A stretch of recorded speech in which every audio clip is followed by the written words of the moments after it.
പറയുമ്പോൾ സാധാരണ ഒരു കുടുംബം ബാപ്പ ആങ്ങളന്മാർ പെങ്ങന്മാർ ഇവർ തന്നെ ഐക്യമില്ലാതെ ഇവർ തന്നെ പരസ്പരം എന്താണ് കടിച്ചു കീറി സഹായം സ്നേഹവും പരസ്പരം സഹായമില്ലാതെ അങ്ങോട്ടും കുറ്റം പറഞ്ഞ് ഇങ്ങോട്ടും കുറ്റം പറഞ്ഞ് കടിച്ചിരിക്കുന്ന സ്വഭാവം ഉണ്ടാകാൻ പാടില്ല.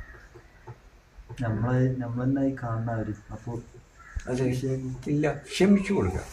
അവർക്കൊരു വിഷമം നമുക്ക് വന്നാൽ മതി. അതല്ല ചിലവർക്ക് മർക്കടമസ്തി ഉണ്ടാവും. ഒക്കൊക്കെ എന്താ അങ്ങനെ പറഞ്ഞല്ല, ഓളെന്താ ഇങ്ങനെ പറഞ്ഞ് നമ്മൾ വിട്ടൊക്കെ ഓള് അറിയാതെ പറഞ്ഞു പോയതാണ്. അലക്കാക്ക് അങ്ങനെ പോയതല്ല, ഞാൻ അങ്ങനെ പറഞ്ഞു പോയതാണ്. അത് പ്രശ്നമാക്കി എടുക്കാതെ വിട്ടു കൊടുക്കുക. നമ്മൾ പ്രശ്നമാക്കുമ്പോൾ തന്നെ അത് പിടിച്ചിട്ട് നിന്നിട്ട് മസിലിൽ പിടിക്കുക, വിട്ടാൽ തീർന്നവർ അത് പോയി. അത് വിട്ടു കൊടുക്കുക. എന്തോ അറിയാതെ പറഞ്ഞു പോയതാന്ന് നോക്കാം. പിന്നെയും പറയുമ്പോൾ പിന്നെയും പ്രശ്നമായിട്ട് വരുമ്പോൾ നമ്മൾ വിട്ടേക്കണം. മുറുക്കി പിടിക്കരുത്. അതെല്ലാം അങ്ങോട്ട് വിട്ടേക്കണം. പറഞ്ഞു പോയതാണ്, അങ്ങനെ പറ്റുന്ന അവർ ആ രീതിയായിപ്പോയി. എന്താ ചെയ്യാൻ പഠിച്ചോ, നീ ഓരോ നന്നാക്കി കൊടുക്കും. പക്ഷെ നമ്മൾ വറുക്കാനോ അവരെ പുറത്താക്കാനോ പോയത് അണിച്ചു പിടിക്കുക. അല്ലാതെ ഓളൊന്ന് പറഞ്ഞ് അല്ല അവനൊന്ന് പറഞ്ഞ് ഞാൻ എൻ്റെ ഡബിളൊന്ന് പറഞ്ഞ് അങ്ങനെ വിട്ടാൽ പറ്റും. ഇല്ല, നമുക്ക് രണ്ട് കൈ മോനിലാക്കിയാലല്ലേ വന്നാലല്ലേ അടിച്ച് പ്രശ്നമുള്ളൂ. ഒരു കൈ അടിക്കാൻ വന്നാൽ മറ്റേ അടിക്കാൻ വരുന്നില്ലെങ്കിലോ അതവിടെ നിന്ന്. അപ്പോൾ നമ്മൾ കുടുംബത്തിൽ തന്നെ സ്നേഹം വഹിക്കും എന്നുള്ളത്, എന്നിട്ടല്ല ബാക്കി കാര്യം. ആരും വന്നാലും ക്ഷമിക്കാനും സഹിക്കാനും. നമ്മളെല്ലാവർക്കും കുറ്റങ്ങൾ വരും, ക്ഷമിച്ചു കൊടുക്കുക, സഹിച്ചു കൊടുക്കുക.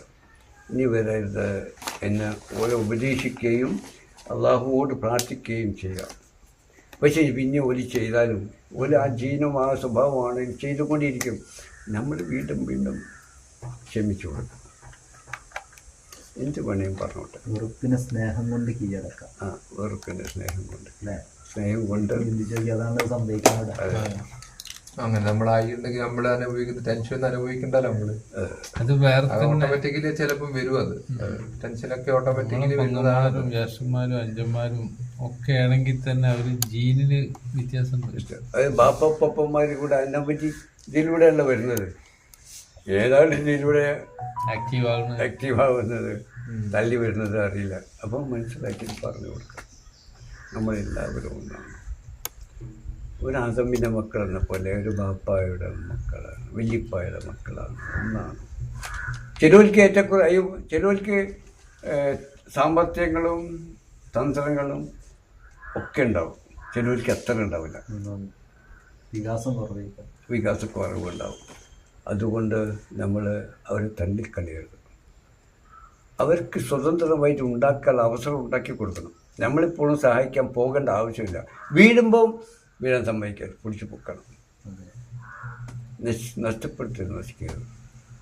എപ്പോഴും സഹായിച്ചു കൊണ്ടൊക്കെ പിന്നെ വലിയ പ്രവർത്തിക്കില്ല. ഇങ്ങനെ പ്രശ്നമുണ്ട്. നിങ്ങൾക്ക് മാത്രം മടി പിടി പ്രവർത്തിക്കില്ല. പിന്നെ ഓനെ തന്നെ കെറ്റി നടക്കേണ്ടിയില്ല. നമ്മള് ഓന് സ്വന്തമായിട്ട് നടക്കാൻ പറയാം. വീണെന്ന് ഉറപ്പായ പൊക്കണം. വീണ്ടും കൈ പിടിച്ചിട്ട് നടത്തിക്കണം. അല്ല നമ്മൾ തലക്കെറ്റിയ പിന്നെ നടക്കൂല അല്ലേ? അവിടെ ഇരിക്കുമത് പ്രവർത്തിപ്പിക്കണം എല്ലാവരും.